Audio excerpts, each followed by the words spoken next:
గుంటూరు కిమ్స్ శిఖర హాస్పిటల్స్ వైద్యులు శస్త్రచికిత్స చేయడానికి రోగి వయసుతో సంబంధం లేదని నిరూపించారు. ఫిరంగిపురానికి చెందిన మస్తాన్ రెడ్డి అనే 96 ఏళ్ల వృద్ధుడు జారిపడటంతో మెదడులో రక్తస్రావమైంది. ఈ క్రమంలో అతని కుడి కాలు, చెయ్యి పడిపోయి మాట లేకుండా మనుషుల్ని గుర్తుపట్టలేనంతగా మారిపోయారు. పలు వైద్యశాలలు తిరిగినా ఫలితం లేకపోవడంతో కిమ్స్ శిఖర హాస్పిటల్ ని సంప్రదించారు.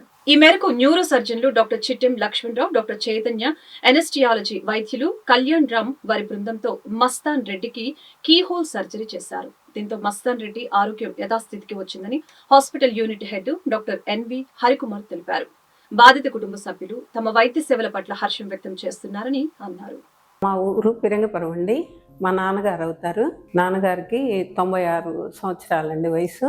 అయితే వేరే హాస్పిటల్లో చూపించాము, కోమలో నుంచి బయటికి రాలేరు అన్నారు. మేము ఆశలు వదులుకున్నాము. 96 ఏళ్ళ పెద్ద ఆయన చిన్న దెబ్బ తగిలి బ్రెయిన్లో బ్లీడింగ్ అయ్యి మన హాస్పిటల్కి వచ్చారు. తర్వాత కొంచెం రెప్ప కొడుతుంటే డాక్టర్ గారు తీసుకురమ్మన్నారని చెప్పారు. ఇక్కడ అలా వచ్చిన వారికి మనం ఒకసారి స్కానింగ్ చేసాము. స్కానింగ్ చేస్తే బ్రెయిన్లో సబ్డ్యూరల్ హెమటోమా అంటే ఒక బ్రెయిన్లో రక్తస్రావం అవ్వడం అన్నమాట. రక్తస్రావం అయినట్టు గుర్తించాం. మనం పెద్ద వయసు వాళ్ళైనా కానీ దానికి ఆపరేషన్ టెక్నిక్స్, కొత్త తరం టెక్నిక్స్ ఉన్నాయి కాబట్టి వాటిలో చేస్తే ఆ పెద్ద ఆయన మళ్ళీ రికవర్ అవడానికి అవకాశం ఉందని చెప్పాం. దానికి వాళ్ళ కుటుంబ సభ్యులు కూడా అంతే ఇదిగా వాళ్ళు సహకరించి వాళ్ళు కూడా సరే అండి చేయించుకుందామని సర్జరీ చేయించుకున్నారు.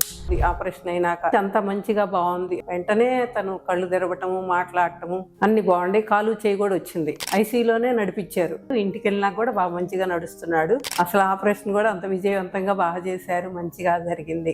డాక్టర్ గారికి ధన్యవాదాలండి, లక్ష్మణ్ సార్ గారికి. వయసు అనేది కేవలం ఒక నెంబర్ మాత్రమే. ఆ బ్రెయిన్ లో బ్లీడింగ్ అయ్యి చిన్న చిన్న బ్లీడ్స్ ఉండి వాళ్ళని సర్జరీ ద్వారా కంప్లీట్ గా రికవరీ చేయడానికి కూడా అవకాశాలు ఉంటాయి. కొన్ని జబ్బులకి మంచి రికవరీ ఉంటాయి కాబట్టి అలాంటి వాటికి మనం ఆపరేషన్ చేయించుకోవడానికి వెనకాడాల్సిన అవసరం లేదని చెప్పదలుచుకున్నాం.